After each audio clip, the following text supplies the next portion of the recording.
Mozilla 6.0 virtual workshop. I'm super excited to have you all here.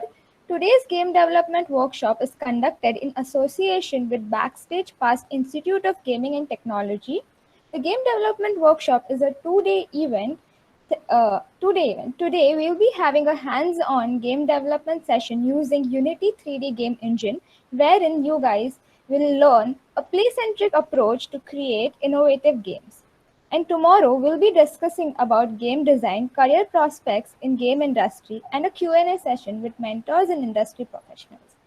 It's a great pleasure for me to introduce our speaker today, Anup Gupta, who holds a PG diploma in game development. With over 6 years plus experience in the field, he has gained a deep knowledge of game programming. He has a strong technical background and is a dedicated and passionate game programmer. He is a mentor at Backstage Pass Institute of Gaming and Technology and makes sure that both short-term and long-term goals are achieved. Now, I would like Anup sir to take it from here. Yeah, hello. Am I audible to everyone? Yes, sir, you're audible. Great. Uh, Hi, my name is Anup, and today we will be having a workshop on one of the very famous games called Flappy Bird. So it's a 2D game actually, and we'll see how we can make a similar game into Unity 2D. So let me share my screen with you.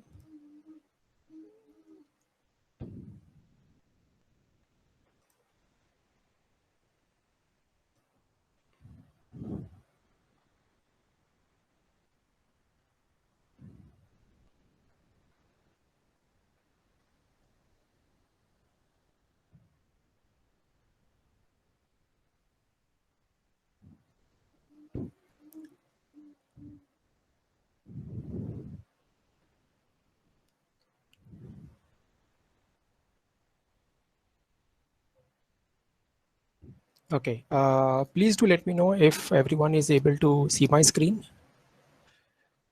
Yes, sir, your screen Yes, is yes. visible. Okay, great. Uh, okay. Okay, so today's is a workshop on Flappy Bird, a very famous game, a 2D game, in association with Backstage Pass and Cape Titans. Backstage Pass is basically a gaming institute. We have courses for game development from Unity Basic till Advanced, as well as game design and game art. And Cape Titans is basically a publishing platform where we try to publish games for indie game developers as well as students that make the games. Uh, Okay, the topics that will be covered into developing of the Flappy Bird is we'll be looking into the gameplay scripting as to how gameplay scripting can be written in Unity. We'll look at some animations for the bird as to how animations are made into Unity and how the states are changed of the animation with respect to conditions in our game. And we'll also have a look at the 2D physics system in our game. A bird would be basically be flying in the sky with respect to the physics systems that is there in Unity.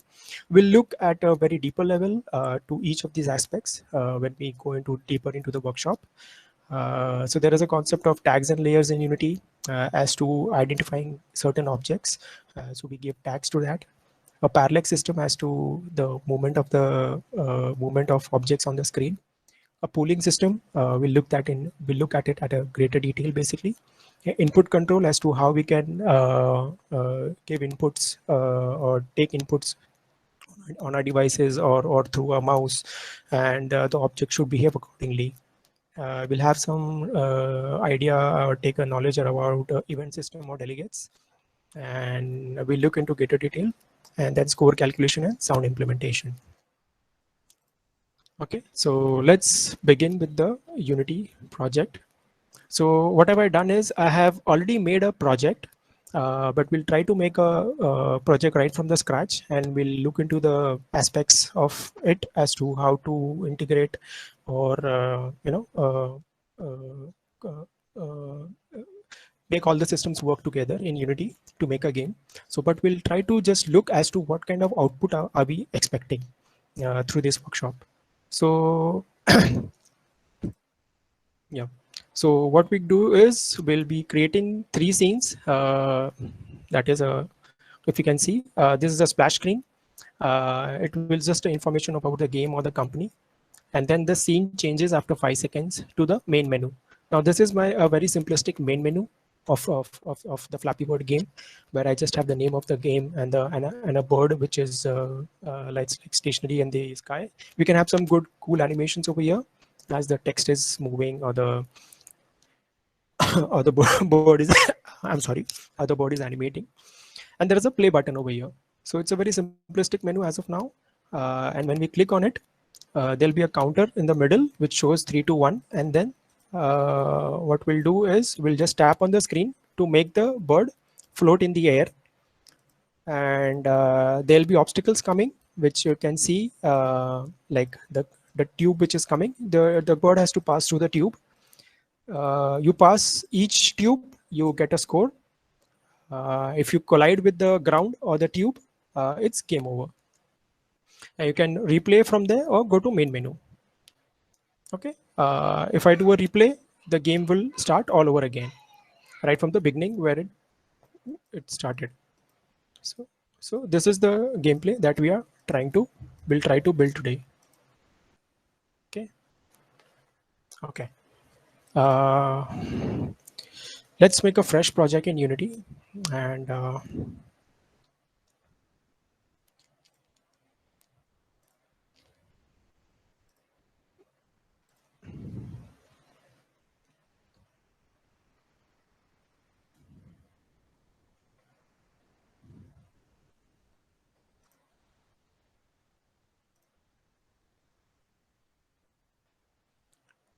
okay. So what I'll do is Unity has a Unity Hub, which is a small tool from Unity.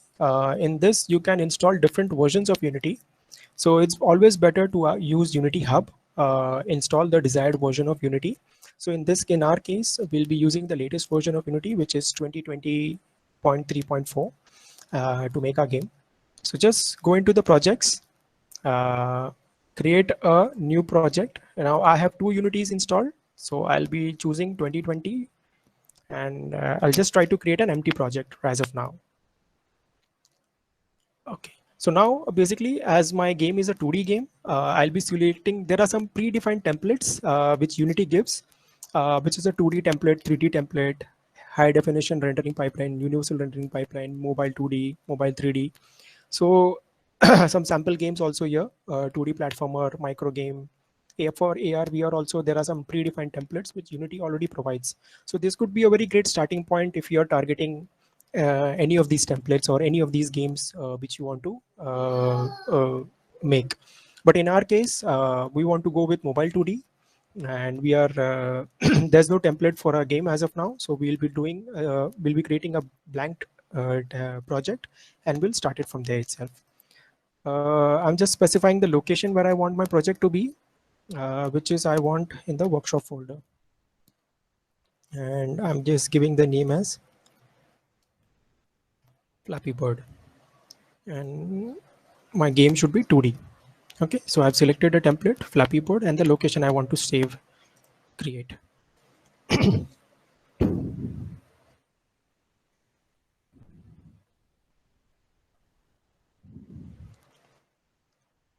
It will take a little time.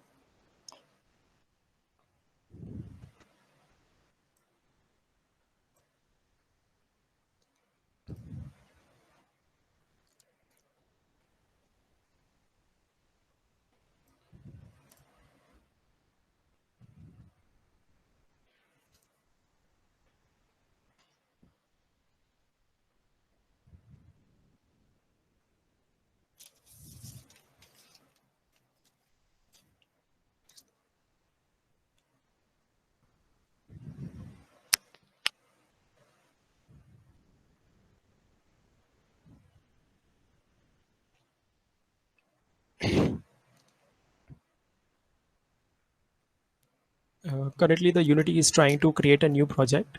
So that's the reason it's taking a little bit of time.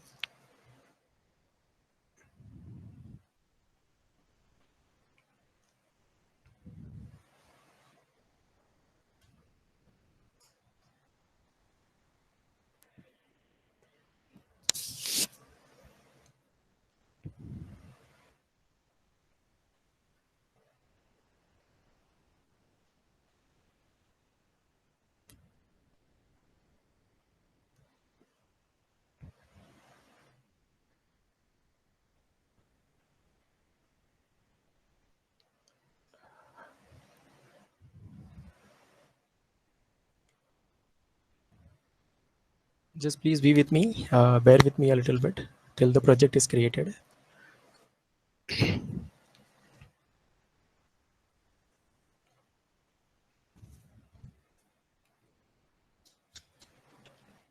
Okay, while the project is being created, the first thing as soon as the project is created, the things that we want to do is first set up a project settings in Unity.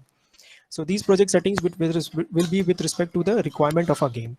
Like maybe you would want your game to be in a portrait mode, or maybe you want your game to be in the landscape mode. It would be either of the one. So in the portrait mode also, it can be two. It could rotate in two ways, like the upside down or the downside up. In the landscape also, it could rotate in two ways: landscape right and landscape left. So these kind of settings needs to be done beforehand before starting the project. Also, you might want to when the project is created, Unity creates the project on a PC platform. Basically, the platform selected is PC platform. So PC in the terms of you can create the project with respect to Windows, Mac, or Linux. But then in our case, as we want to make it for mobile platform, so we have to switch the platform. So this needs to be done before getting into the details of the project or writing the code. Also, it's also a good practice that if you give the package name and also the version name of the project here itself, uh, and also what you can do is set up some certain environments, like suppose your project basically is suppose by default the Unity makes the project. When you make the final APK, the Unity will make the project in as a 32-bit project, as a ARM 7. So what you need to do is also tell Unity to make your project into 64-bit architecture, because that is what the Google platform or the Google store expects your project to be in 64-bit architecture, because most of the latest devices or the latest OSs are 64-bit OSs. So it's always better that the application that you are making is same architecture, like 64-bit architecture is also followed as far as your game is concerned. So ideally what we'll be doing is we'll be setting up the project with respect to 32-bit as well as 64-bit platforms, both, because there are certain devices, the older devices, which are still using 32-bit platforms. They have a 32-bit architecture basically.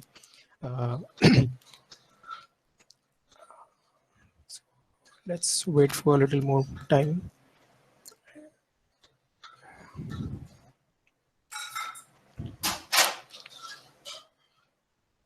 So these settings, it's better that we do it beforehand, because what happens is when we don't set the architecture to be 64-bit beforehand, and when you go into add in plugins later during your development process, third-party plugins like for ads or anything, so sometimes they are so it will the third-party plugins would be added into your project with respect to the architecture which is set, or the settings of your or the project settings or the project settings that you do in your project.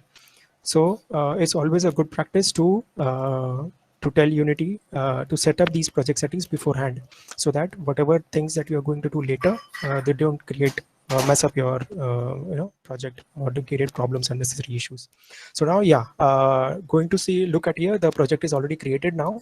So I'll just I prefer to be in this window settings. I've created this custom window settings, so I'll let it be that.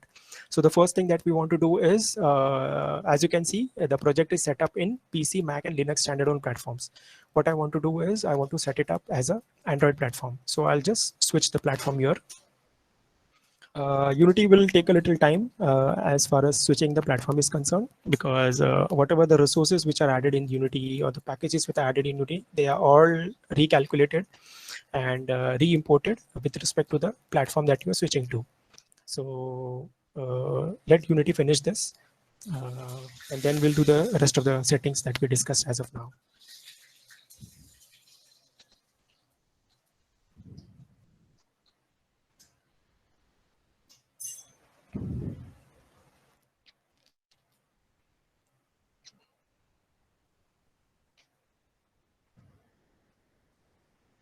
So as you can see, there are a lot of different platforms that Unity supports. That's PC, Windows, tvOS, WebGL.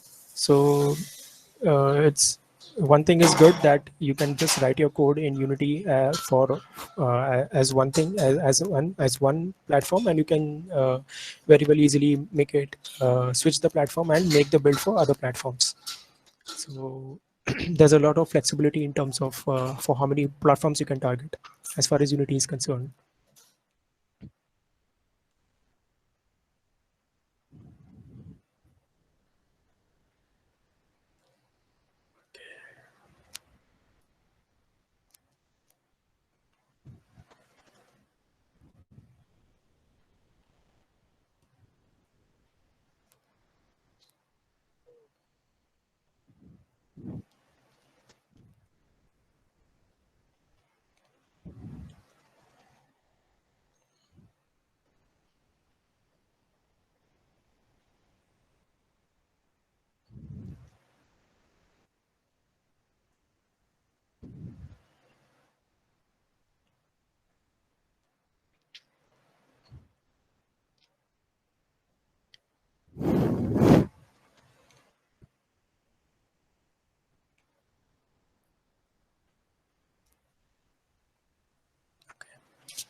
More or less done, basically.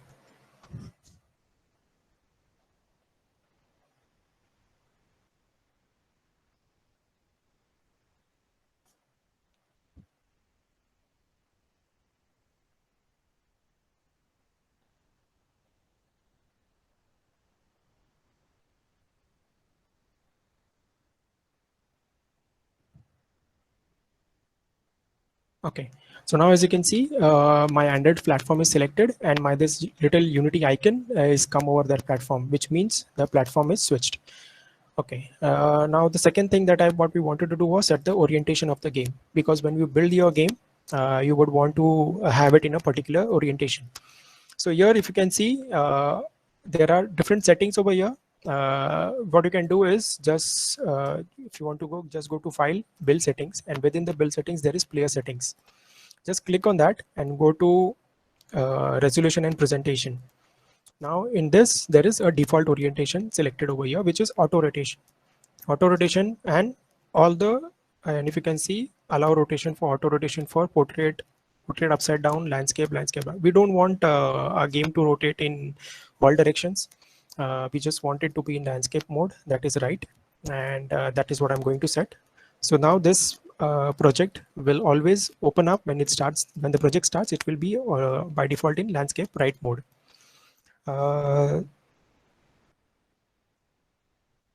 Okay. Second thing that we want to check is your package name. So now, and also you can set up your company name. Now here I am setting the company name as Backstage Pass. Okay. The product name you can set it over here, and the version you can set it over here. Then next you go into the other settings, which is there, and okay. There's a package name by default taken over here, backstagepass.flappybird. Let it be as it is. And here, if you can see, there is a configuration called backend scripting. So now, if you can see, by default,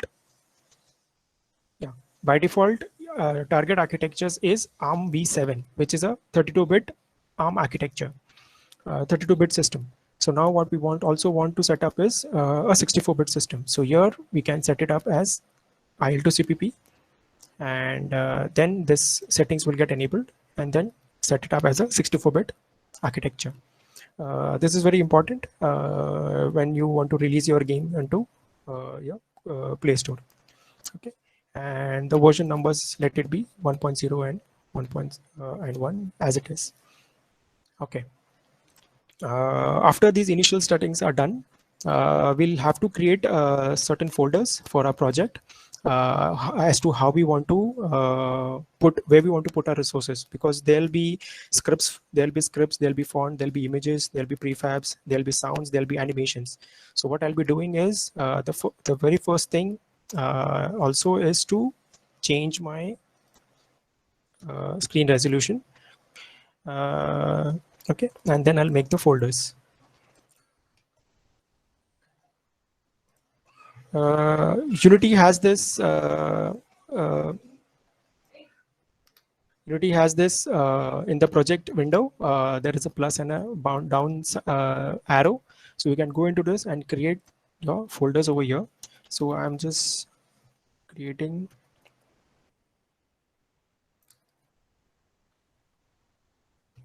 scripts. Okay. So as you can see, I've created a scripts folder. So that way you can create multiple folders. So what have I done is I have pre-created these folders and added the resources. So we'll just import these images, import these prefabs, import these sounds and animations into our game, and we'll try to see these components. Okay, so we'll just add these components in my game.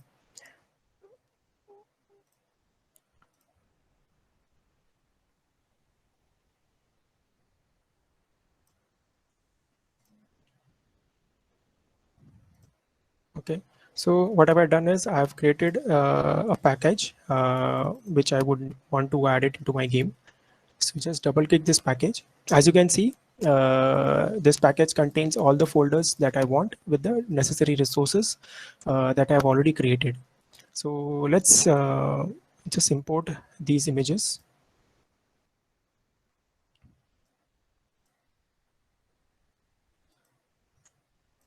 Except for the scenes, I'll just import everything because we'll create the scenes and link up everything in our game. Okay, so import.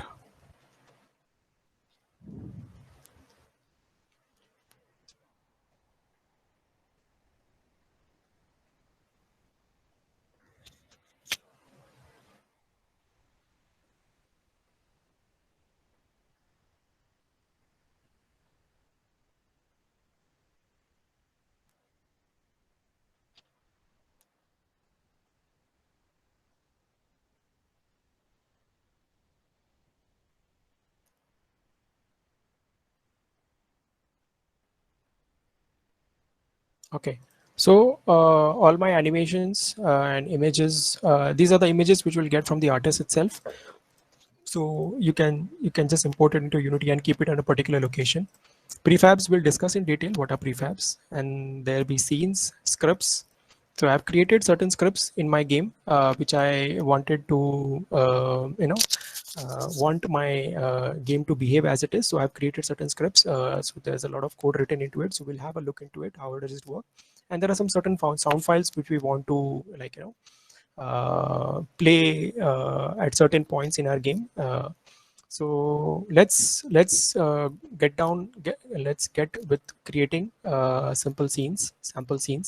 So the first thing that I would want to do is I would want my game to have 3 scenes. A scene, one is a splash scene.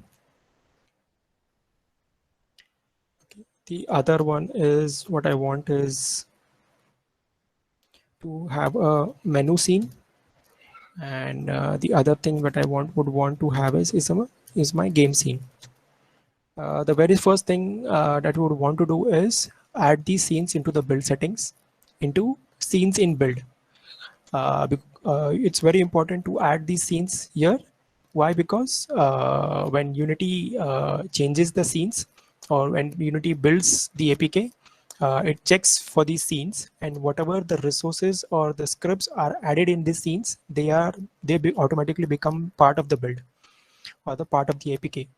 Things which are not being used in these scenes don't go into your build, basically. So Unity also, because of this, Unity also has a list of scenes that it would want to transition to between, actually. So let's look at the splash screen. So this is my starting point of my game, where I would want the game to start with splash screen. Go to menu, and on the menu I will click play, and then go to game scene. So let's build up our splash scene, basically.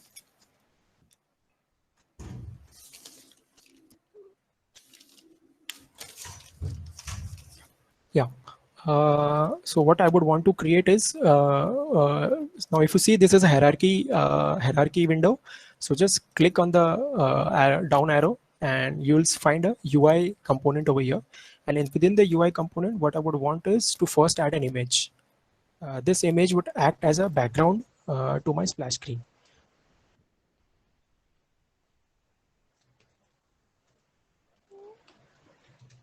Okay. Now you might by default, Unity, whenever it adds an image, it doesn't have a source sprite. So that is something which the programmer needs to attach it to. So what I'll do is I'll just add the background image over here. So now if you can see, it's looking a little bit very small, because by default when it created the image, it was a width and height of 100 by 100. So what we would want is to scale this image to the full screen. So Unity has this settings over here. If you can see my screen, if you click Control and Alt, the settings would change, and you can just click this bottom down window, and it would stretch the screen with respect to the parent object. Okay, so whatever the size of the parent object is, it will try to stretch it with respect to that. So now in our case, it filled the whole screen.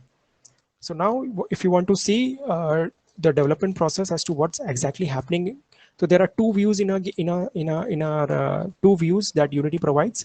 One is a game view and one is a scene view. So above is the scene view and below is the game view. The game view is the view that how it would be displayed on your screen, on your mobile devices. But the scene view is your working environment. So the way you are working, so there could be objects which are lying outside the screen and they'll be coming on the screen. So if those kind of objects, if you want to see and debug it and everything, so the scene view is a good option to a good window to look at those objects or images. So the first thing that we did was added the background. The second thing that I want to do is add a text. Okay, now text is basically my game name. Okay, and yeah, and now if you can go to see the text, if you can see it's very small. So first I'll just align it with respect to the center of the width and height. Whatever the text object's width and height is, it would get aligned with respect to center of that. These alignments, these settings over here. Now what I would want is I would want to make my font bigger, and yeah, I would want it to overflow. Okay, and by default the kind of font it is taken is Arial, which is a system font. So now here I would want to have workshop Flappy Bird and just increase the font size. Okay, just increase the font size to 80 maybe. Okay, and I'll just position it a little above somewhere. What you can do is you can just add some values over here. If you can see the position Y and the position X. So now if you're making a 2D game, you will be able to work on 2 axes, that is X and Y. But if you're making a 3D game, you will be able to work on the 3 axes, that is X, Y, and Z. So now we want the object, that is the text, to go up a little higher. So you can change the values directly from here, or Unity provides a simple tool, that is this move tool, If you click W on your keyboard, it will give you this arrows. So these you can catch these arrows and you can move your object accordingly. I would want my object to be in the center X, but in the Y direction, I would want it to be a little higher. So that is how it would be. And I would want another text to be there, which is here. And again, I would want it to be center aligned, and I would want it to be overflow, and just increase the text size to 40 and just add the text over here.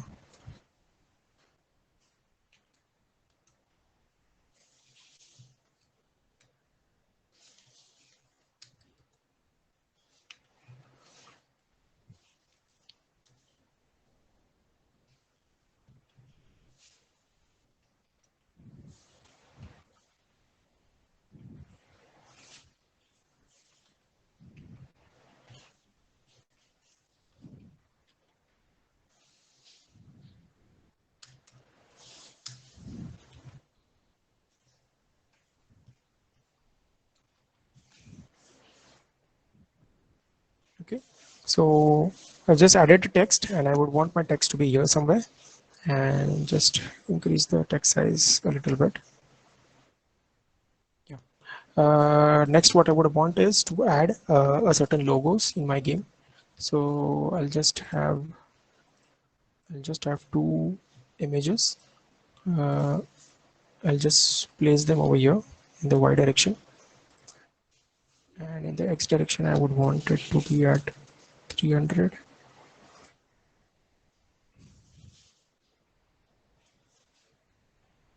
Okay, so go to images, and I have a logos over here. So I would want in my first this to have a Backstage logo, and in my second I would want to have my Cape Titans logo. So now these images are by default very small because the width and height is given 100. So what I will do is within the image properties, it is given set native size. So by default, the native size of Backstage Pass, this image was 2000 by 2000. So we'll make it a little smaller. We'll make it 500 by 500. So it will come down to this. And the other image, which is Cape Titans, will again do set native. So it will come back to its original size. And then we'll just try to, scale it down a little bit. So for scaling also, if you click R on your keyboard, Unity allows to scale your objects. Okay, so in this, as of now, my splash screen is ready. What I would want is, I want to change my scene through code.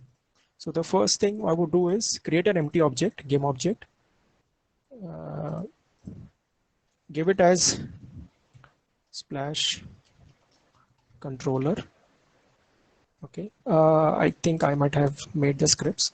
So yeah, I have a script as called splash controller. So first what I did was create an empty game object, and just attach the script on this game object.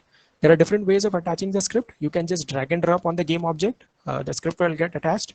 Else, what you can do is do add component and just write the script's name. So Unity will find that script and give you that option to attach it. So you can just click it and it will get attached again.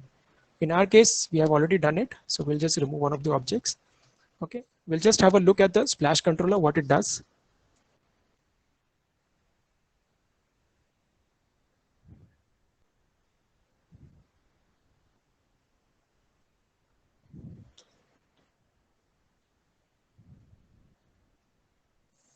Yeah. If you can see, as soon as the splash controller script is started, whenever the start is called, it will invoke a function, go to menu, and it will invoke this function after 5 seconds. This is what invoke function does. It will call this function, go to menu function. You have to give this function name as a string to invoke, and it will be called after 5 seconds. After 5 seconds, when it gets called, what am I telling to Unity is change my scene to menu. Okay, that's all what we are doing over here. Secondly, also one of the important aspects that I just forgot to mention is whenever you are creating a canvas, you might want to create a 1080. You might want to create a reference resolution.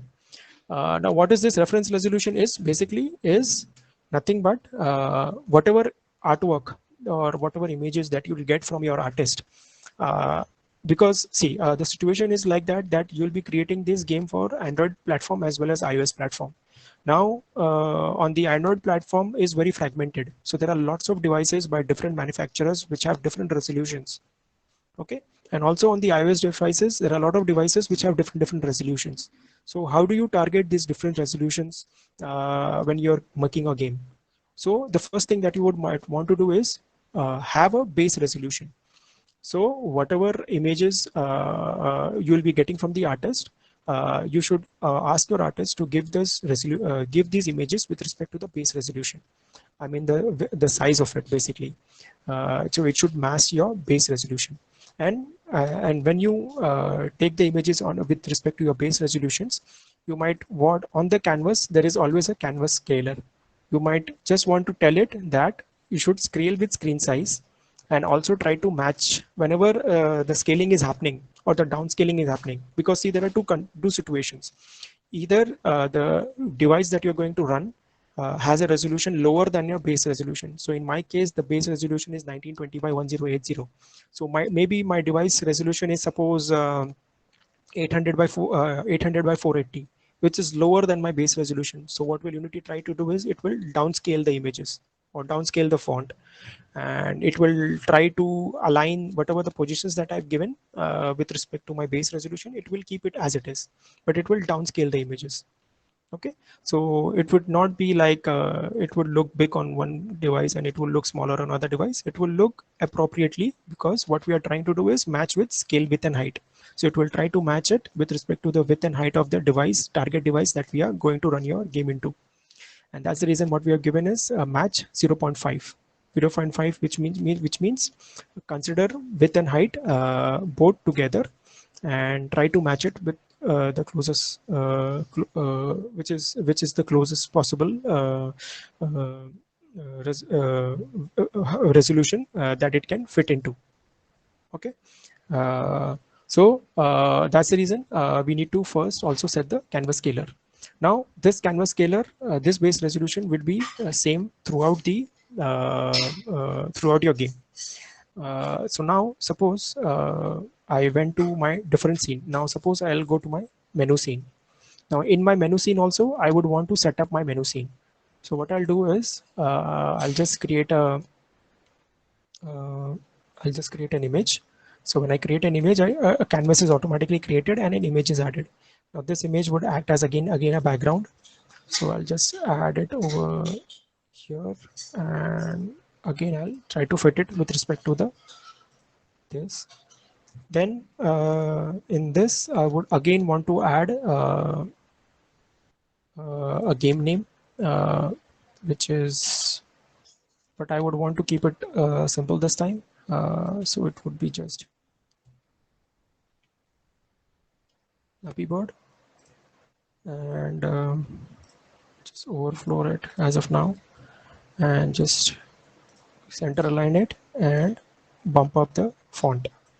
Okay, so this is 100, and I'll just position it somewhere here. Okay, so this is, suppose this is what I want, and then again I want to add a bird image, suppose. So I'll just take a bird image, and I'll just, by default the bird image is 512 by 512, 256 by 256, I'm sorry, which is not what I want. I want to just scale it down a little bit. So I'll just change my width and height over here. And then what I would want is to add a button. So what is this button is? This is nothing but a play button. Just I would want to keep it somewhere here itself. Now what this play button will have is this UI sprite and set native. And what I would want also is this button. I don't want text because it's visually known that it's a play button. And also I would want to change a color a little bit of my play button. Okay, and I would want to also scale down it a little bit. Yeah, so this is how it will work. Now here what will happen is after the splash screen, when it comes, now okay, let's do one thing, and let's start the game and let's see what happens. It should go to the menu screen after 5 seconds.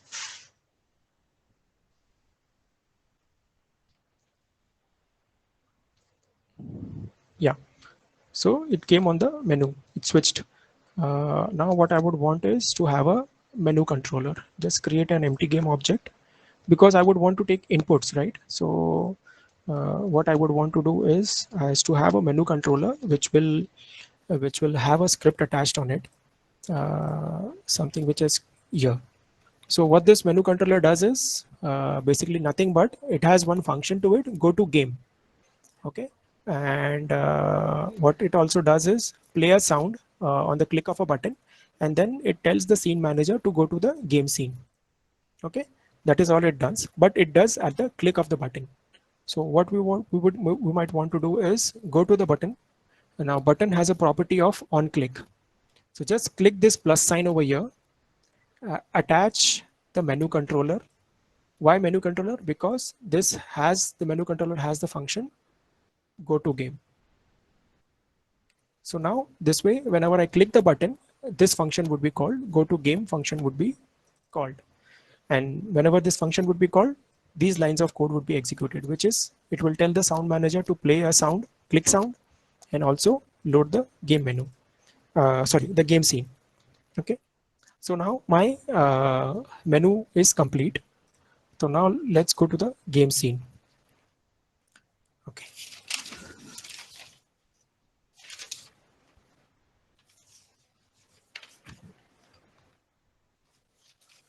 Okay. The first thing that I would want to do, also one more thing, what I would want to add is, uh, as I have added a sound manager, so I might want to add a sound manager into my game for playing sounds. This can be done at a later stage also, but I'll just add it as I have already. Okay, so now this script has a managers folder, and there is a sound manager attached to it. So what is the sound manager is nothing but uh, it contains a list of the sounds that it needs to play. Okay, so now for playing sounds in Unity, you need two components. One is the audio listener and one is the audio source. So what is the audio listener is? Audio listener is already attached on the main camera. Okay, so so that part is done. So now what we need is the audio source, and we need to tell the audio source what sound to play. Okay, so what am I going to create here is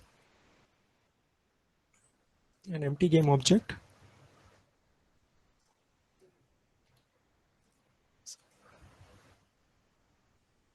Audio source. Okay, so this is I would have two audio sources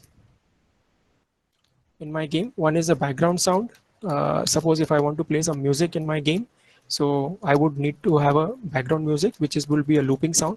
In our case, we don't have a background sound as of now, but we do have SFX sounds in our game. So we'll just add two audio sources.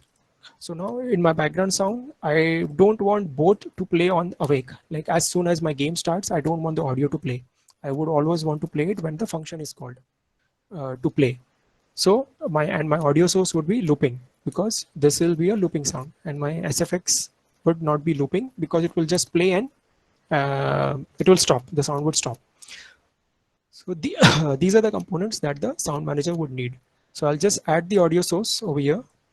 One is the background sound and one is the SFX sound. And also I don't have a background sounds as of now, but we do have some SFX sounds. So we'll add just SFX sounds, and it will keep it as a database. This sound manager will keep these sounds with in this script, and it will play it whenever we call the function to play. So I'll just add the SFX sounds. One is the button click, the other one is jump, then score, and then die. Okay. And what I've also created is I've created a sound helper, background and SFX, and then click, jump, score, and die. Yeah. So I've created enums also because I would want to, because this is nothing but an array of. If you go to see, this is an array of audio source. This is an array of SFX sound, SFX sounds. This is an array basically. So what I would want to have is also, whenever I'm giving my, I'm telling my game code to play a sound, I would want to play it with respect to an enum. Similar to what here I have done. I'm telling the sound manager to play a SFX sound. I've given the audio source as SFX, which was the second one, and I'm telling it to play the click sound. And now, how does it do is, if you get into the code of it, it references the audio source array. It whatever audio source that I have given over here. Here I'm giving SFX. It will within the array, it will go to that position and it will play a one-shot sound. And what sound it will play is these SFX sounds are the list of these sounds here, which I've added. And within that, it will try to play whatever enum that I'm passing. So this play one shot is a unity function on the audio source. So that is how it will play. So this is my sound manager, which will handle all the sounds which I want to play in my game. So if you want to play a sound, resume the sound, stop all sounds, or a particular sound or all sounds, you can do with this audio manager or sound manager. You can even have a sound play at a particular volume. Uh, so those kind of functionalities also have been added into the sound manager. Uh, okay.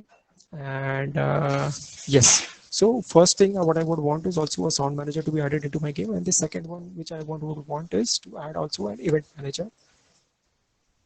Why we need this is something which will get clearer when we go ahead.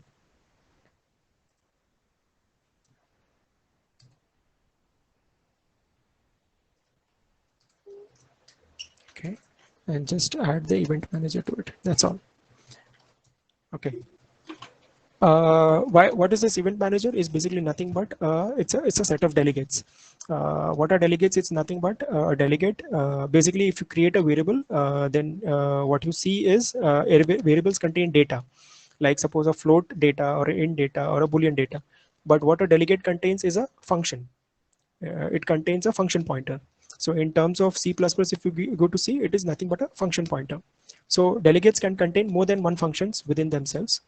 And whenever the delegate is invoked, all these functions are called simultaneously. This kind of behavior is very powerful, and this might be useful in a lot of cases where you might want that when the game starts, you might want to tell different modules of your game that the game has started. So the different modules would want to reset some data, or assign some data to themselves.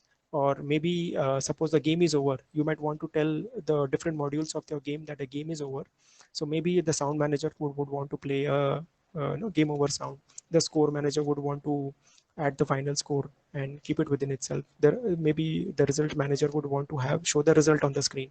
So the different modules could get these events when a particular situation happens in your game. Why this is a very good way technique of using delegates, or delegates is a very good technique, is because it doesn't messes up your code, because all these modules needs to interact with one another. But then taking the references of all these modules within themselves and then calling the particular function would make the code very tightly coupled. So you might want to keep the code very loosely coupled with respect to your overall architecture of your game or the framework of your game. And also you might it should be easy to remove any module very easily or add any module very easily into your game. Okay, so I've just added these two modules now, and then let's get into the game scene. We'll try to set up the game scene as quickly as possible, so you might have a better idea how things work. Okay, within the game scene, what I would want is to have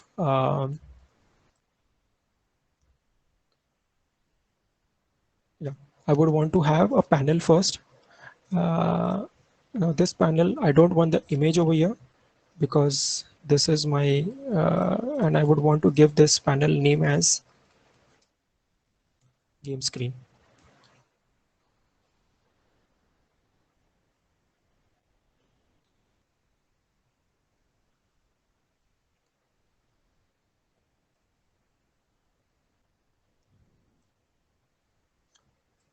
Okay. Secondly,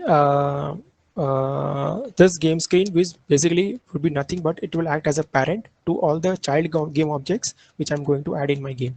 So this all together, all the child objects together will represent as a game screen. And also I would want to add as a one more panel which will be nothing but a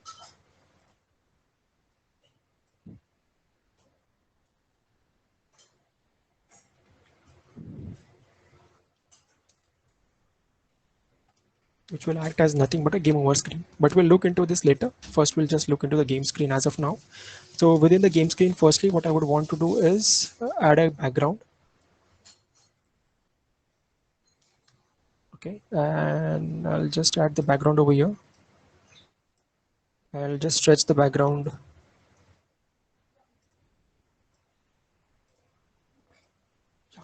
I'll just stretch the background. And after adding the background, what I would want to add is a empty game object, which will represent my level.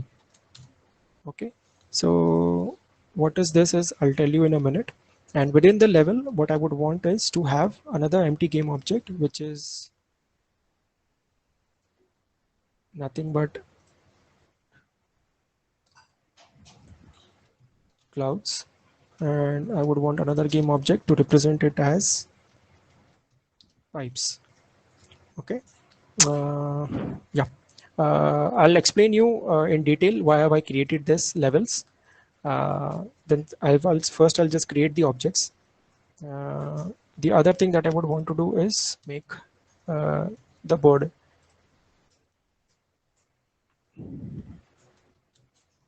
Bird and just add a bird image over here. I'll just place the bird at -300. I would want to place it somewhere here, and I would want the bird to be somewhere around 128 by 128, this much bigger. Okay, so this is as it is now. And secondly, what I would want to add is a ground image. So I'll just add it over here, GROUND, ground, and just add a ground sprite over here. So now if you look closely at the ground sprite, which is this one, what have I done is I have, if you see these two lines are nothing but I have made the image as 9 slice. 9 slice means that all the edges, all the corners, like if you see the left and right corner after the green line, they will remain as it is, but the middle part can stretch without distorting the image. Okay, so that's a technique called line slice. So just by taking a very small image, you can see how I can just place the image as a ground and the image is not distorted. Okay, so this acts as my ground, and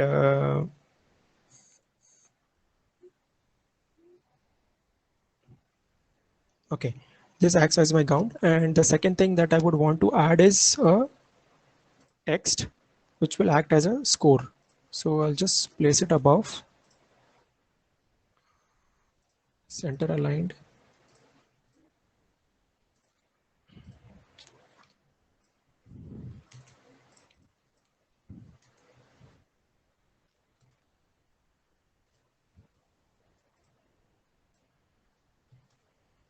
Okay, and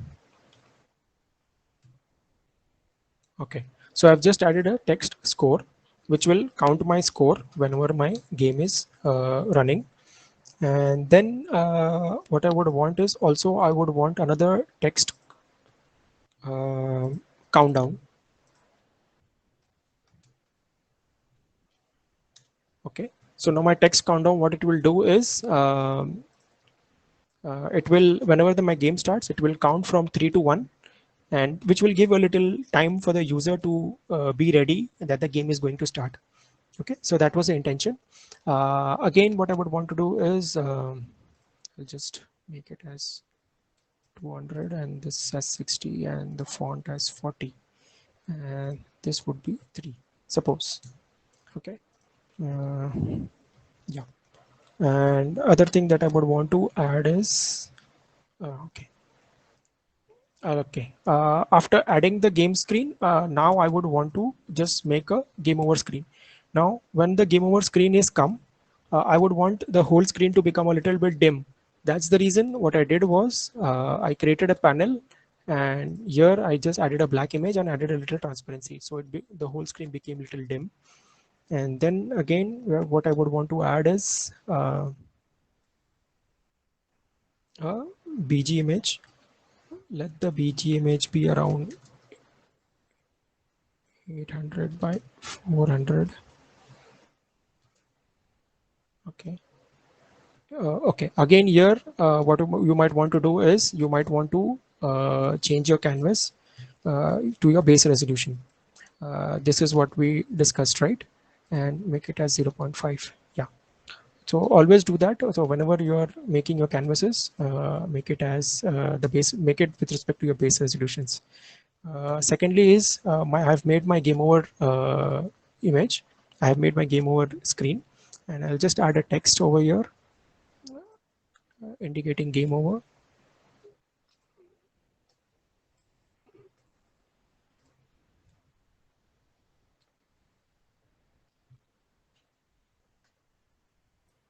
Okay, just make it center aligned and just add it, pump up the font. Okay, and just add it to the, now if you see whatever the my parent image size, this is the, which is the white one, is 800 by 400. So now I'm adding a child text to it, and now when I'm trying to uh, place it or adjust it, I'm trying to adjust it with respect to the parent object, so it will get aligned with respect to the parent object's position. So this text is done, and I would want it to be a little down. Okay, and also what I would want is to have a empty game object which will have buttons. Okay, and here I would want to add is a grid layout group. Why would I want to do it is I'll explain a little bit. I'll just add a button, and again I'll add a button. Okay, so now grid layout group gives me the ability to group certain objects or group similar objects basically. So here I have two buttons. I want to place them with respect to upper left. I want to place them horizontal. I want to place them with respect to uh, lower center. One second. Yeah, I would want to place them with respect to lower center, and also I would want the constraint to be two columns. If I create 3 columns, then it would accept 3 objects. And then what I would want is to make the buttons a little bigger, which is 200 by 80. That would be fine. And also I would want to a little bit space between the buttons, so 100. And what I would want is to color the buttons a little bit, and color this button to a little bit. Yeah. And also what I would want to do is to give a little offset to the buttons. So what are these buttons is nothing but one first button is it will ask to go to menu, and the second button will ask to replay the game.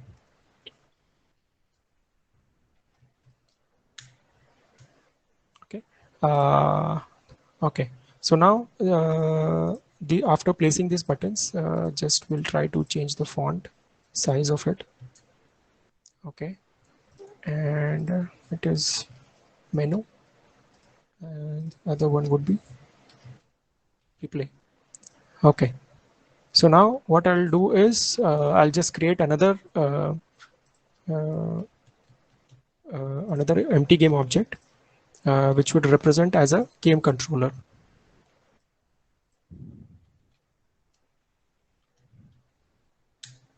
Okay, so I have already made a script of game controller, so I'll just attach it over here. So now what this game controller needs is, it needs the game over script. Why? Because the game over screen by default won't be on every time. This screen will be on, and after the bird dies, I want my game controller screen to get enabled. So that someone needs to control it, someone needs to take that decision. So it will be the game controller who will make that decision when to enable the game over screen. Okay, and secondly, I am also giving the ability to the game controller to calculate the score. So what it needs is a text, which is a text core. So this is the object which is calculating the score. So I have given the reference of that object to the game controller so that it could update the score while the game is running. Okay, so these two objects are linked. Now, in my game controller also, if you see, I had created two buttons, which is menu and one is gameplay. So we'll just try to sync up this also. So on the buttons, if you see, there is a on click event. So just I have created two functions as to go to menu and replay the game, and I kept these functions into the game controller. So I'll just attach the game controller over here. Okay, and I'll just first click menu itself only and go to the game controller, and there's a function called go to menu. So just link it, and whenever you click the button, that function would be called. Again, go to the game controller, and there is a function called replay game. So I have linked these two objects, these two buttons. So whenever now my game screen opens up, this module will be ready and working because the buttons are linked. Now let's come back to the game screen. Now in my game screen, the first thing that I want to do is have a countdown timer. Okay, to countdown timer, I have made a script of countdown, and what it needs is a text object. So just give it a text object because it would want to change the text to 3, 2, 1 in that context. So that's the reason we are giving that object. So I've given the text object. So let's look from the initial point of view as to what happens. Whenever I'm starting my game, when I come into the game screen, the countdown timer would get started on the on enable event, on the on enable function. The countdown text is set to 3 and a coroutine is started. Now what is a coroutine is nothing but whenever your certain operations are spread across multiple frames, you can call them into a coroutine. So what a coroutine will do is or suppose you would want to your function to be called after particular seconds, or you might want like suppose in this case I have written a for loop. I am making it run for 3 times, and also I am making each time the for loop runs, I'm making it wait for 1 second. Okay, so this kind of behavior you can't add it in a normal for loop, but you can add it in a coroutine, through which you'll get good ability to add delay also. Okay, so here the countdown will keep on decreasing, the text will keep on decreasing, and after the for loop is done, like it's 3 to 1 is done, whenever the coroutine, whenever the for loop exits, the countdown timer which is there, which is set to false, the game object is set to false, which will be disabled, and then I'm calling the event manager as start game. So what this event manager is, again, it's nothing but a delegate. So what have I done is I've created wrapper around a delegate called event manager. So what this event manager does is it creates a dictionary of events. I'll show it to you 1 second. Yeah, yeah. Events constant. So the how many events I want is start game, add score, and game over. These are the 3 events that I want in my game. So I've created enums for that events, and this is my event manager. So it is nothing but a dictionary of delegates. Okay, so why a dictionary? Why? Because the first object is nothing but the event, the enum event that I give, and this is nothing but a delegate. A delegate would be a function that I'm attaching. So it could be different functions from different modules which could get attached to the same event. So whenever that event is executed, all these functions will be called, and all these modules will be notified that the game has started.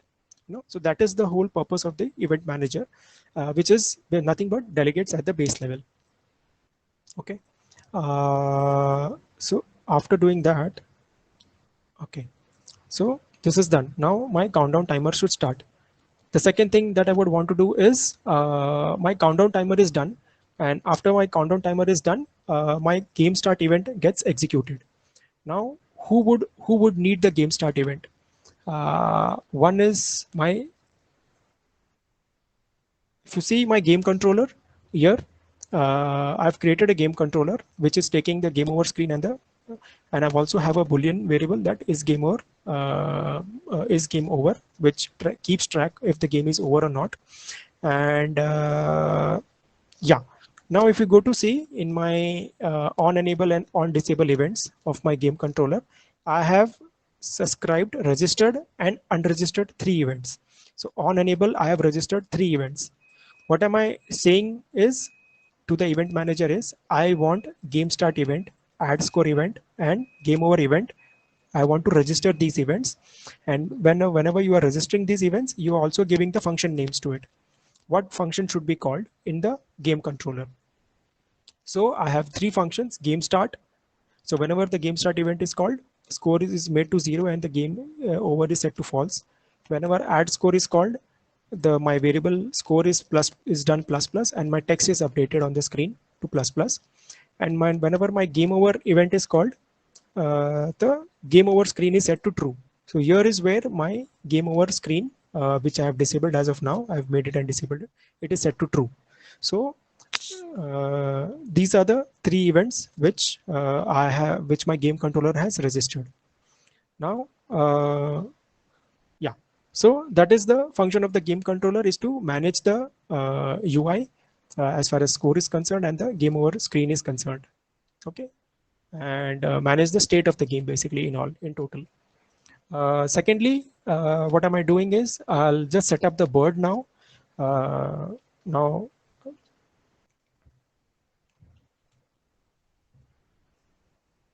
okay. Okay, my bird is nothing but it's a what am I doing is I'm adding physics to my physics components to my bird so that it behaves in a more natural way. So I've added a circle collider 2D to it. I have already pre-calculated whatever radius that I need. So now if you currently see, my circle collider is very small and my bird is a little bigger, So I've already pre-calculated it that I need a radius of 33. So my circle collider covers the bird approximately. Okay, and what happens is now what I want is also to make my bird as a rigid body 2D. Why would I want to have a rigid body 2D is because here if you see, it's a dynamic object. Dynamic object in physics in rigid body 2D means that it will behave as per gravity. And now what is gravity is nothing but if you go to the build settings and player settings, and if you see physics 2D component over here, there is a gravity component. So within the gravity component, x is 0, but y is set to minus 9.81. So this is what it is set to. The object will fall down to the downwards in a downward direction. Okay, so this is the value set in the physics component of Unity 2D. So what kind of physics engine Unity uses for 2D is the Box 2D physics engine, which is integrated into the Unity 2D physics engine. And for 3D physics, Unity uses NVIDIA PhysicsX. Okay, so what have I done is I have created a circle collider around my bird, and I've added a rigid body to my bird.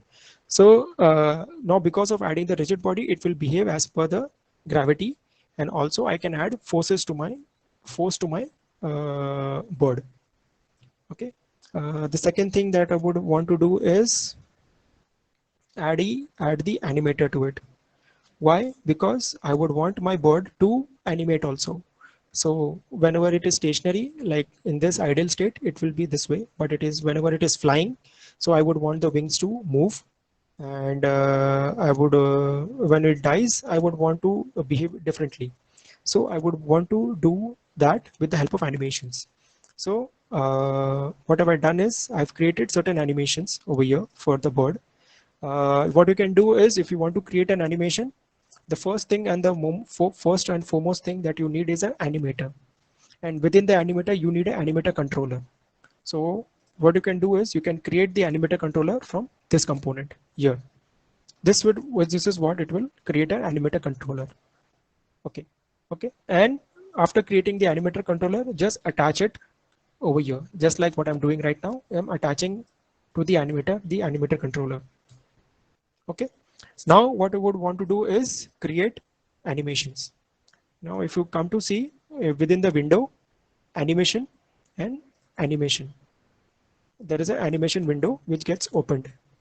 So now in my scenario, what have I done is I've already created a idle animation of this bird, which is nothing but a sprite animation.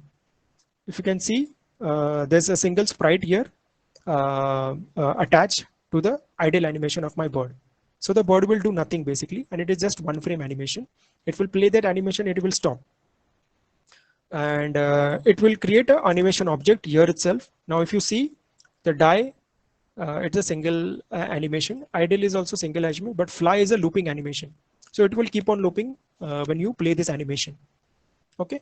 So now let's click the bird, and now if you create a animation, if you want to create an animation, and just add the property as to what property you want the animation to put on. Like suppose in my image property there is a color, there is a material. I want to change the color of the object. You can change it with respect to in the animation component itself. You would want to change the rotation. You would want the object to rotate with respect to animation, or scale with respect to animation. You can do this with the animation component. So now, as far as idle is concerned, my bird is still and it does nothing much.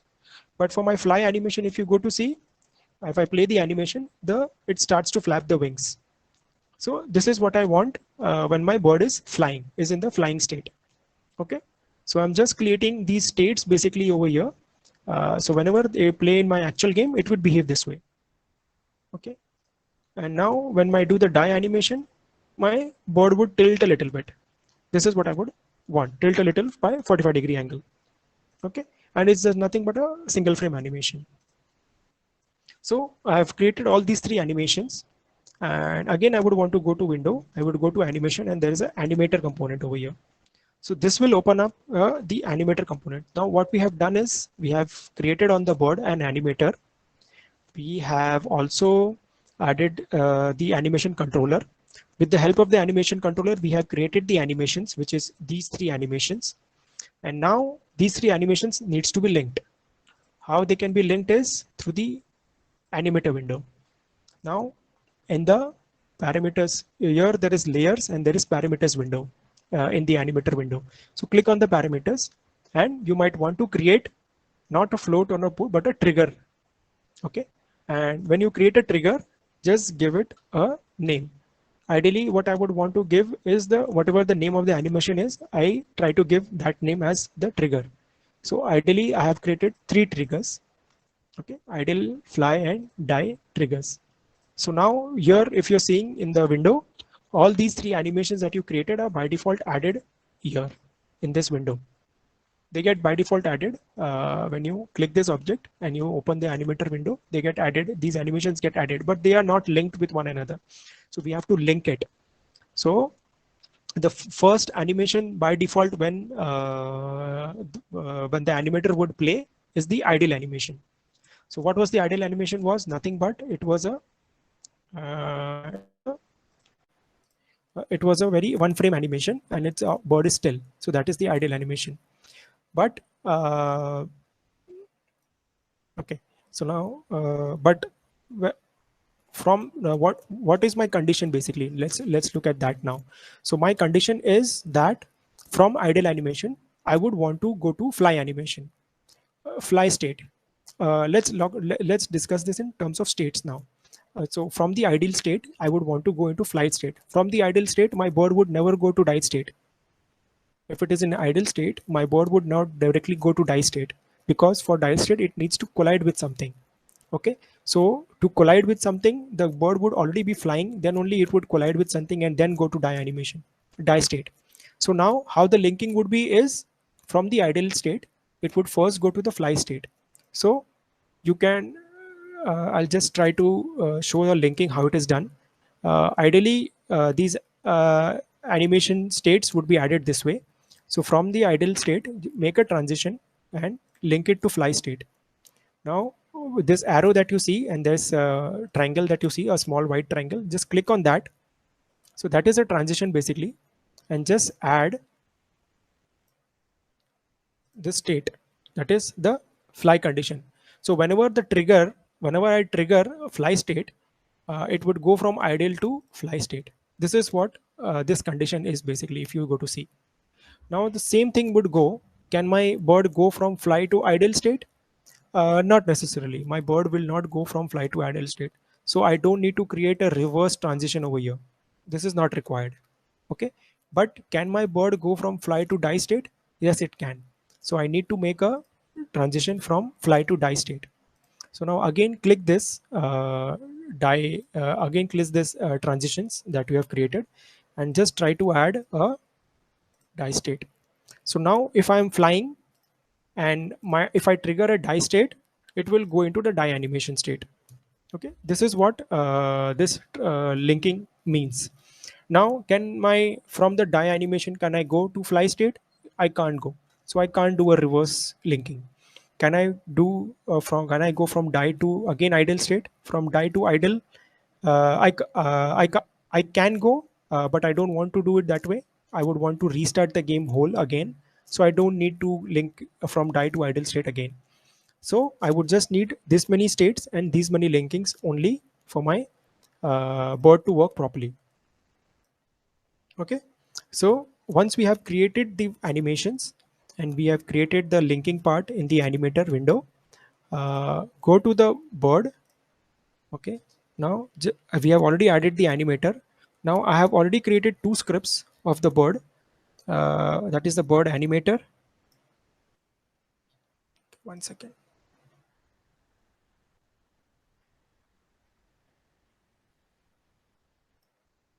Okay, the board animator and the board move script.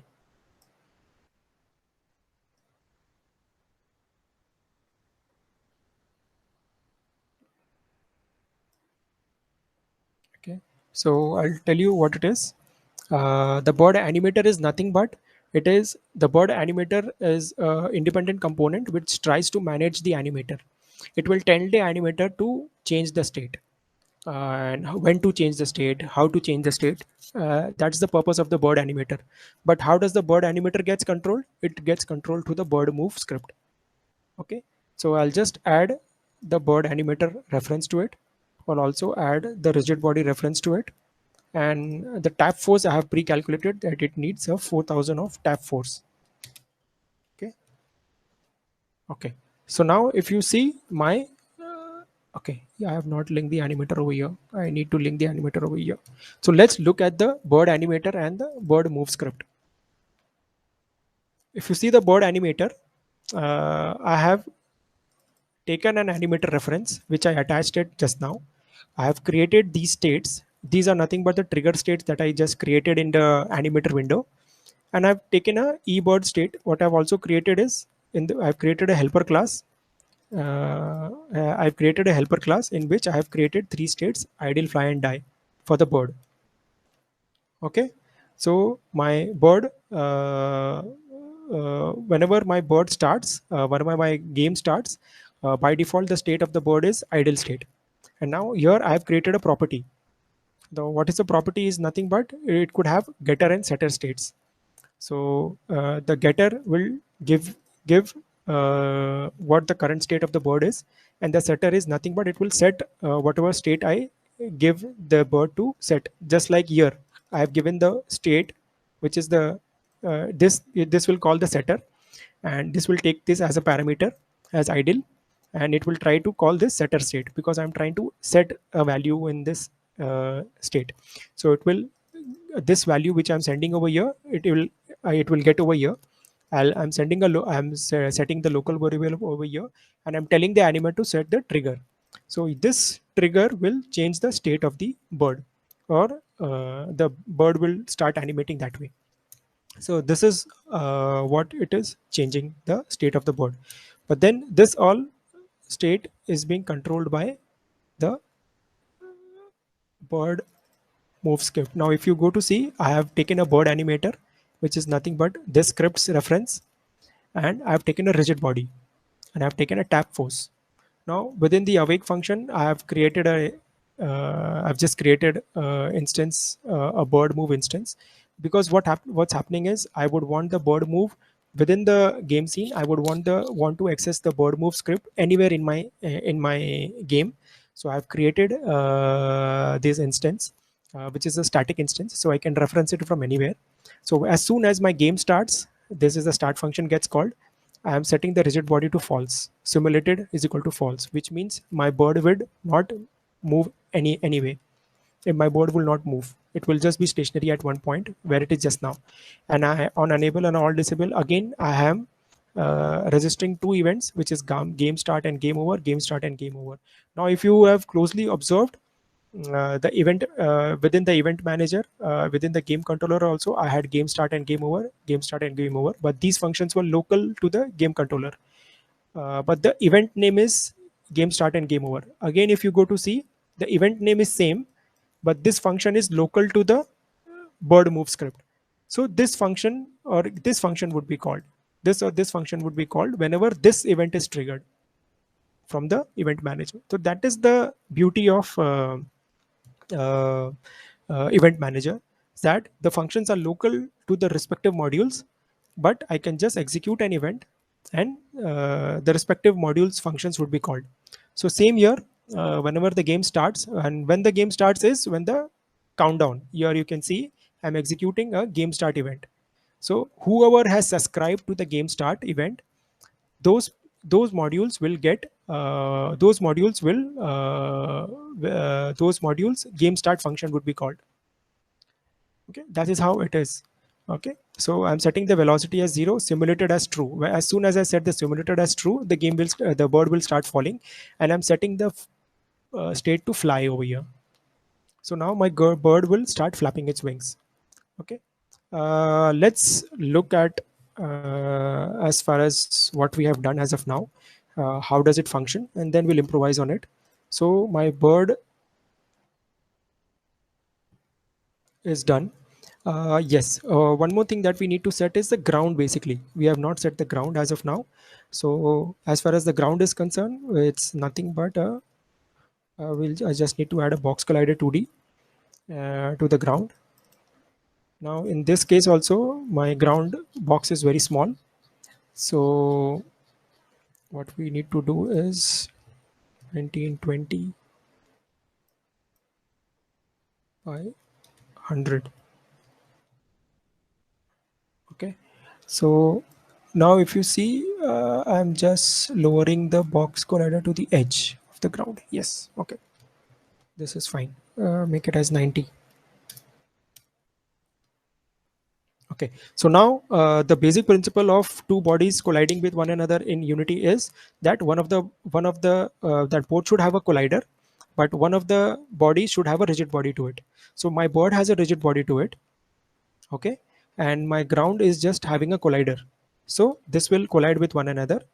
And how can I detect the collision is basically through, if you go into my bird script,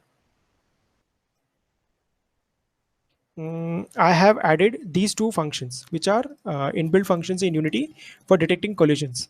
So one, if you go to see, there is a collision enter 2D, and other one is a on trigger enter 2D. So collision is something which will block the object. So now which will block the object. So if the object gets blocked, it collides with another object, it gets blocked, the collision enter 2D is called. But what is a trigger is nothing but the trigger will detect the collision, but it will not block the object. That is a trigger. So there are instances where you would want a trigger to be made, just like my bird is flying and it goes through the pipe, the gap of the pipe. So that in the gap of the pipe, I have added a trigger.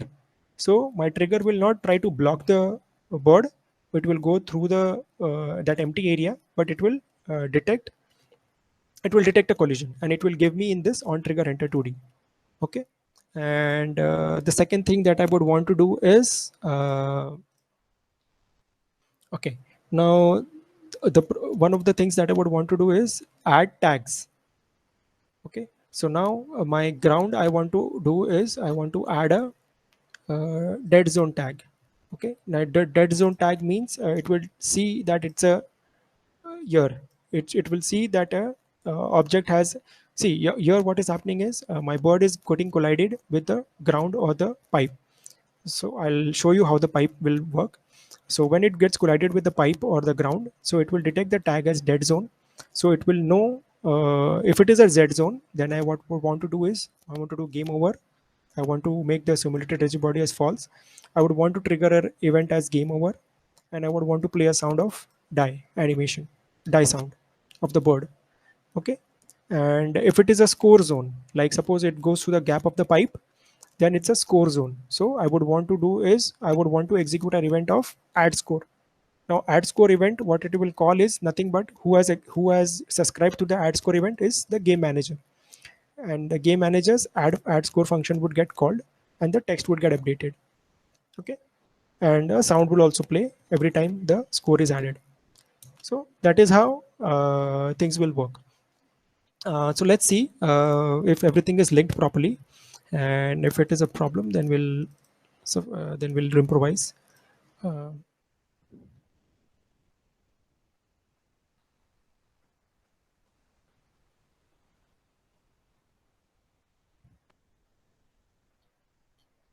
okay. So now after 5 seconds, it came to the main menu. Things look fine over here, no errors. And when I click, it the countdown has started, and my bird has started to fall. But my bird is falling very slowly. This is not the kind of behavior that I would want.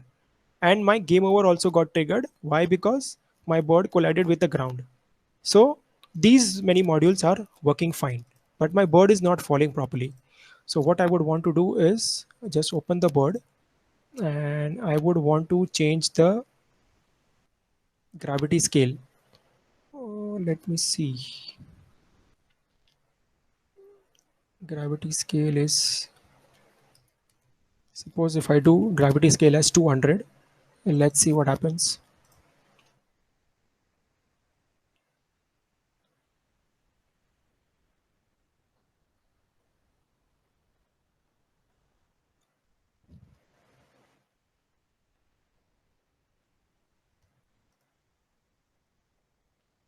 Okay, so now this is a little better because the bird fell in a more realistic way.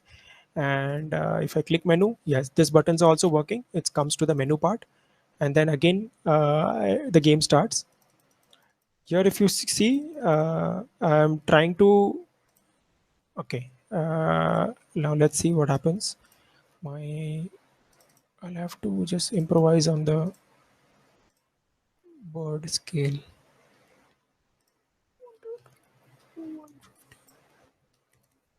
100. Let's see.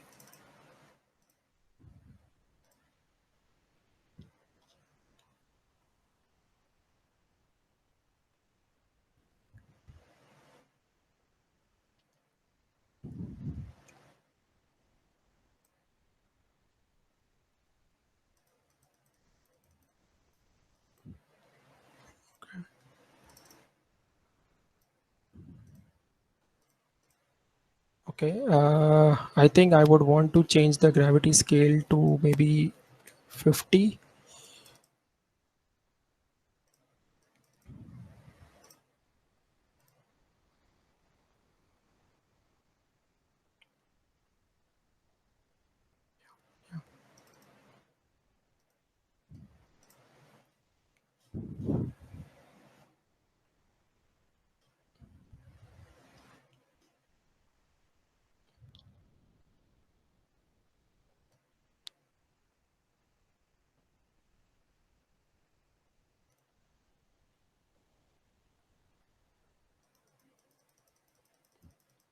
Okay, more or less, it's still not behaving the way I want, but we'll see. What we'll do is we'll try to add the clouds and the pipe to it, and then we'll look at the tap functionality of the bird. So now if you go to see in the bird move, in the update function, yeah, in the update function, I have written a certain line of code over here.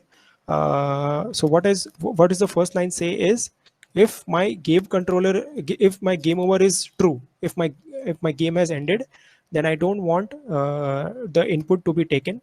So that is how I'm avoiding the input. Or if my bird is not in the fly state, then don't take input. Okay, so this is what line I have, the code of line of code I have written over here. But if either of the one, if both of them are, either of the one is false, if the game over is not true, and also the bird is in fly state, then it will come to this line of code. Now this line of code, what it does is, it will take the mouse input down button, it will take the mouse input, and first it will make the velocity as 0, and it will add force to the rigid body. So what is this rigid body? Is nothing but the rigid body that we added on the bird here itself. Okay, so every time what you are doing is, we are applying on the upper direction, we are applying a force of 4000, a tap force, and the mode is 2D mode force. Okay, that is all we are doing over here. And also at every we are just adding a simple force, and after adding the force, the bird will go a little bit higher, and it will again fall down with respect to gravity. So again, if you want to make it go up higher, again you have to tap. So that is how it would work. And every tap will also play a sound of jump. That is what we are just doing over here. Okay. Okay. Now let's add the clouds. If you go to see, uh, yeah, this is the level that I was talking about, that we had added. So within the level, there is a parent object called cloud, and there is a parent object called pipe. So now what have I done is, I've created a script called level manager. So I'll add the level manager over here. Okay, so now the purpose of the level manager is that it would spawn the clouds and the pipe, and also will move it. I'll also will move those objects into the level. Okay, so just a minute. Uh,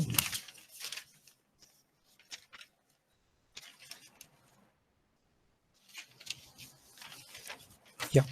Uh, so the clouds, I would want to move with the speed of 50. I would want to give the parent object as this, and I would want to give a prefab over here.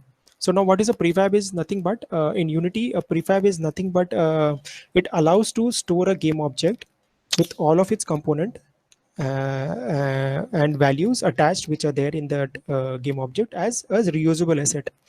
Allows So if there is any child object also attached to the to that object, the child object will also be added into, will be taken as a prefab.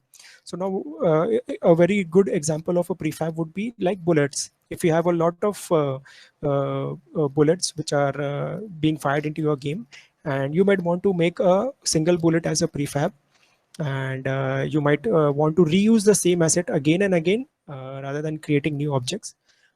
So what will be done is, create a bullet, create a prefab of one object, add it to a pool manager, and tell the pool manager to create around 50 bullets and keep it into the pool manager, and use those 50 bullets again and again, rather than creating the same bullet again and again at runtime, because instantiating anything at runtime is expensive. Okay, and there'll be a lot of jerk if you're trying to instantiate a lot of things at runtime. So it's better to you pre-make the objects, keep it into a pool, or display it on the screen, and then just try to reposition it, or just try to reuse that same resource again and again wherever possible, rather than creating new objects of it. Okay, so now what have I done is, I have created prefabs. So a prefab, nothing but, I'll just show you one way, one way how to create a prefab. Just create an image, like suppose, give this image a decent name, and just add maybe a cloud component to it, and just set it to native. So now what has happened is I have added a cloud component over here to this image, and I have set it to native, like it's its original size. I'll just take this image and do a drag and drop. So what it does is it's create this kind of object. So this object acts as a container. This has become, now if even if I delete this object will still remain. Now this object can be reused into your game and uh, again and again. So that is the purpose of a prefab, making a prefab. So what have I done is I've created a 3 clouds. I have 3 images of clouds, one cloud 1, cloud 2. So I've created prefabs of it. Okay. And I've also created a prefab of pipe. So I'll tell you how have I created a prefab of pipe. First, what I'll do is I'll just set up the clouds prefab. So I've added this cloud, second cloud, and third cloud. Okay.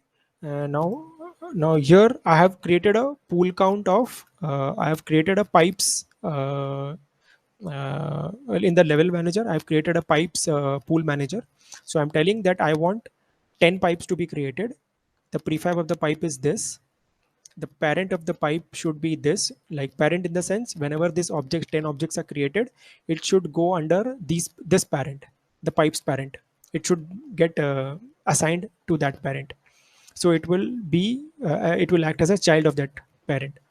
Now the move speed is 250, and the interval in the sense by how many by when I want the pipes to get spawned. When I want the pipes to get spawned, I want the pipes to get spawned after every 2.5 seconds. Okay. And move speed of those pipes would be 250. That is what the kind of information it is. Now how does the level manager get this structure? What I did was I created a data structure of clouds pool and pipe pool. Now if you go to see, these are the 2 classes that I created. So I've added a move speed, a parent, and a prefab, an array of prefab. Again, for pipe pool, I've created a count. And what have I done is I have just with the level manager, I've just created objects of these 2 classes. So when I create a public class, public object of this class, it gets shown into the editor window. So within the editor, you can add those values. Okay. Okay. So now let's see how it works. And okay, now let's see also one of the things that I want to discuss was the pipe. How did I create the pipe? Okay, so this is the pipe prefab. If you go to see, if I click a prefab and I say open prefab, it will open a prefab into a separate space. So now what have I done is I have created a parent object, which is nothing but a transform, which is all 0 values. And I've created a upper pipe and a down pipe. Okay, now if you see the upper pipe, I've just added a collider to it, a polygon collider to it. Why have I added a polygon collider? Because the edges of the pipe were a little protruding, like a little different. They were not same, so I couldn't add a box collider. So I added a polygon collider. So my polygon collider has the shape of the pipe, basically. I have just added the collider with respect to the shape of the pipe. And the upper pipe, I have placed it at, I have given a rotation of 180 degree, which is facing downwards. And also I have created a down pipe, which is again having the same properties, but the rotation is 0. Okay. And the gap between these 2 pipes is like the upper pipe I have placed it at 650, and the down pipe I have placed it at minus 650. So they are equidistant from one another, from the point of from the center point, basically. Okay, so they are equidistant with one another with respect to the center point. And within the center, what have I created? If you go to see, there is a green line over here. If you see, yeah, here, this green line. This is nothing but a box collider over here, which is I have given it as a trigger. So this is where trigger comes into picture. Now my bird, if it collides with this trigger, I will get a on trigger 2D callback, and I have to just check that whatever I have collided with. So if you see this object I have given a tag of score zone, but my upper pipe and down pipe I have given a tag of death zone. Okay. So what am I saying? What am I detecting is I am detecting when my bird collides with the ground or these two pipes, and if the tag given to these two objects is dead zone, which means the bird should die. That is the overall purpose of giving tags to different objects, to identify them what they are. Similarly, for the score also, I have given a tag of score zone. So if it is a score zone, then I know that I have to add a score. Okay. So that is how I have created a prefab, and I've created an independent object of it, but I have not placed it anywhere in my scene. So what am I doing is, what am I telling my level manager is, take this one object of prefab, create 10 objects of it, and keep it within yourself, like keep it with you. Okay. So now how have I done is how have I done is, this is basically nothing but I've created a list of game objects, cloud list and pipe list. So whenever my game starts, I am calling a function called level setup level. Okay. So when my setup level calls, it calls again. Now if you see it over here, it calls two functions, setup clouds and setup pipes. So now setup pipes, what it does is it instantiates this cloud. So whatever the cloud prefab they have given, I am creating, instantiating it. So now when am I instantiating this is, I am instantiating at the beginning of the game itself. I'm not instantiating at the runtime. Okay. I'm instantiating this at the beginning of the game. I'm giving it a parent as cloud, and okay, so it will, when this will instantiate, it will give me a game object. So now after taking this game object, I'm trying to reposition it. So if you go to see go.transform.local position. Okay. So now local position will try to now to the local position, I'm giving a position of x pos x, and I'm giving a cloud position y of 300. Okay. So because I want my cloud to be in the y position to be fixed, but in my x position I want the cloud to be like the first cloud to be at a certain position, then the next cloud to be after that, and the third cloud to be after that. So I'm calculating those values over here. Okay. Now again, if you go to see, after setting up the clouds, what have I done is I have setting up the pipes. So again, what am I doing is I'm instantiating those pipes. Now if you see, this is pool count, this is a 10 value, it will get 10 value over here. It will instantiate the pipes. It will set those pipes as active false. They will not be seen on the screen, but they will occupy memory, and I have added that in a list. Same goes for the cloud also. I have added that in a list. Why am I adding that in a list is because I would want to reuse them again. Okay. So I would not be reinstantiating them again and again. If it goes outside the screen, the clouds go outside the screen or the pipes go outside the screen, I don't want to delete them, but I want to just disable them and reuse them again. So it would be in the cloud list only, and I will just reuse them again. Now after setting it up, what I might want to do is uh, I would want to move the clouds and move the pipes. So now in the update function, now my update function is a special function which gets called every frame. Okay. So now here I'm checking that if the bird is in the fly state, then only execute these functions. Otherwise, don't execute these functions. Return from there. Okay. So now if my bird is in the fly state, move the clouds and move the pipes. Now, how am I moving the clouds? Is I am going through this cloud list which I had saved above, and I am just checking if my cloud's local position is less than this, which simply means that if is the cloud gone beyond the left hand side of the screen. Okay. If it is gone beyond the left hand side of the screen, reposition it over here. Okay. Where the pos y is 0 is constant, but my x position will give it at a new position. Okay. And it will give a new position and will keep moving. Okay, this is what it is moving. So if you see the local position plus equal to, this is where I'm giving the direction, and this is where I'm giving the move speed. So now if you go to see in my level manager, I have given the speed of 50. Okay, and I've given the speed of pipes 250. So this speed will be applied. This speed will be applied to my clouds, and similarly for my pipes also, if you go to see, it will try to check if my pipes is active. If it is active, if that pipe is active, which active means if it is shown on the screen. Okay. If it is shown on the screen, and if it goes beyond the left hand side of the screen, then deactivate it. I'm just deactivating it. Okay, I'm not deleting it, I'm just deactivating it. And uh, and only those objects which are active, keep moving them. This is what I'm saying over here. So it will keep on moving it at the left hand side direction with the pipe move speed of this and time dot delta time. Okay, so here also whatever the pipes which are seen will keep on moving. Here also the clouds will keep on moving. Now how am I spawning the pipes? So now, initially, the pipes will not be shown on the screen. They will be instantiated and kept in the list, but they are not shown on the screen. So as soon as my game starts, here again, if you go to see, my level manager has registered an event called game start and unregistered event again called game start. So if when the game starts, like the countdown goes to 3 to 1, the game start event is called. So this level manager will also get a game start event, and it will invoke repeating. It will fire an invoke repeating function. So invoke repeating function, what it does is it calls these function spawn pipes after 1 seconds. Okay, and it will keep on calling this function at 2.5 seconds interval. This is what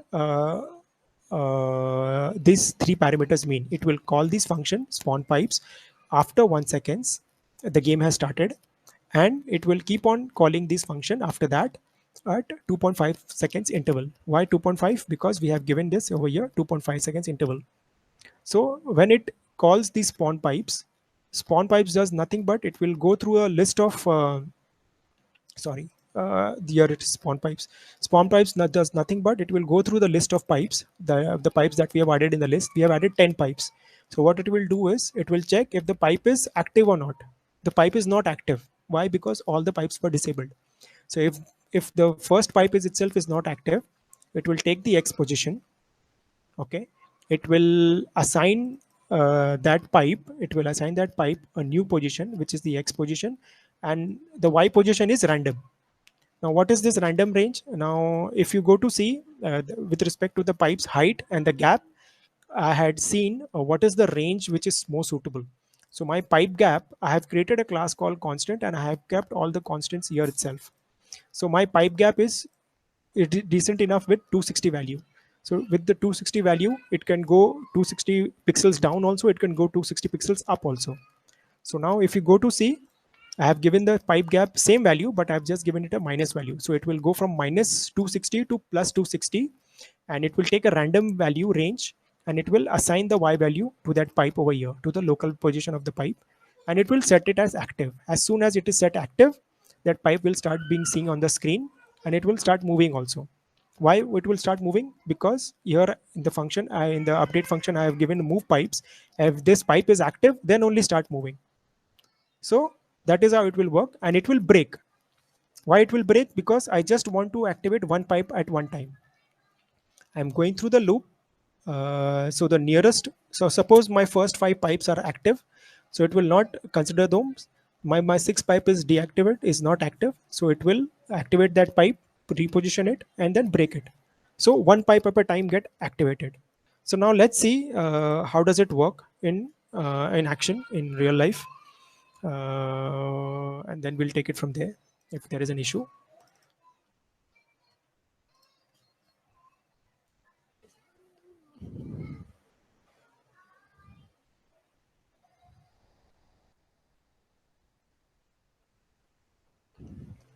Okay, 3, 2, and 1.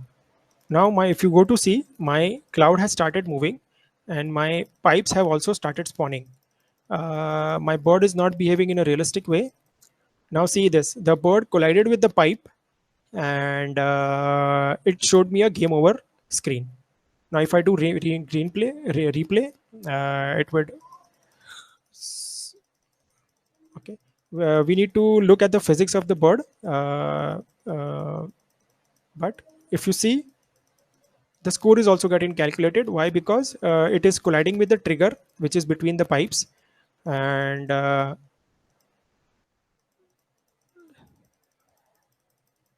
okay, and now the score is also getting calculated. It calculated a score of 5, and then I can go to menu. So this is how more or less things work. Let's try to fix the bird movement. There is some issue with the bird movement. I'll just try to fix it.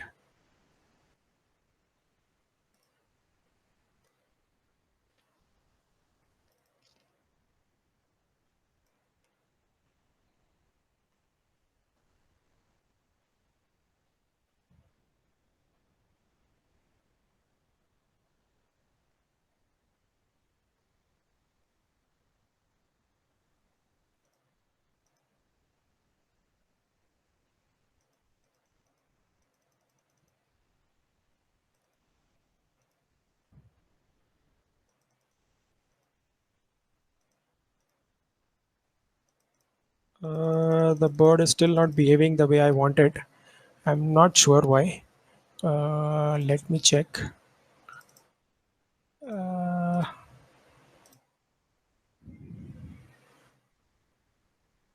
I'm gonna drag off. Okay, 4000 gravity scale of 10 maybe. Okay, let me see if this works. It's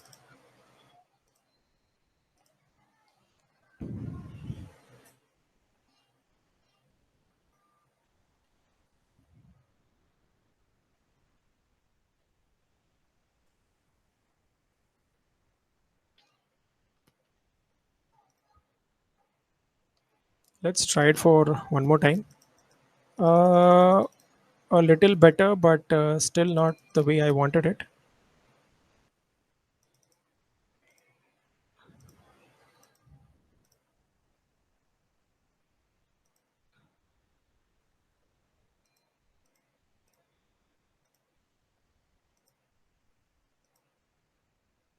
Okay. I hope you still got the idea around how does it work. The physics is behaving a little weird. We need to check it a little bit. What's the issue?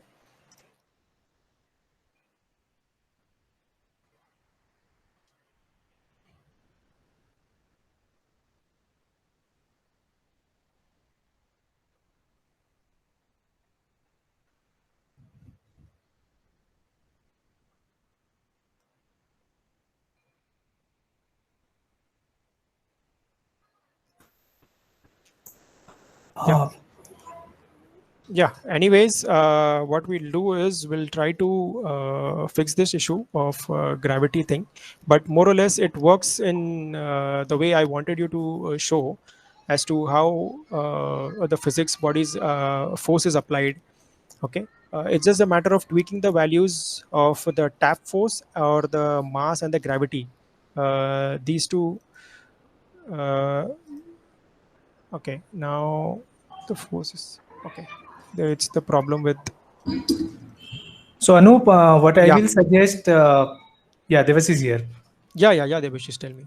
So what I will suggest, we will continue this thing tomorrow, as we also Okay. have a question and answer session where these guys can ask if they have any doubt on these, and also we can fine tune the gravity value and show them a better gameplay experience, and also we can share Right. the playable thing tomorrow, like a Android build or an EXE similar Right. thing.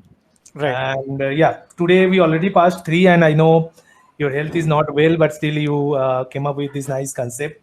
I Yeah. guess these guys got a uh, great deal of understanding how games are made and how tricky these things are and how need to work on this. So we can continue tomorrow as we have the similar Okay. session tomorrow. What do you suggest? Okay. Yeah, that'd be great actually. Yeah, we'll be there anyways tomorrow, so we can Yes, discuss on sir. this more. Yeah, we can discuss on this more. Yeah.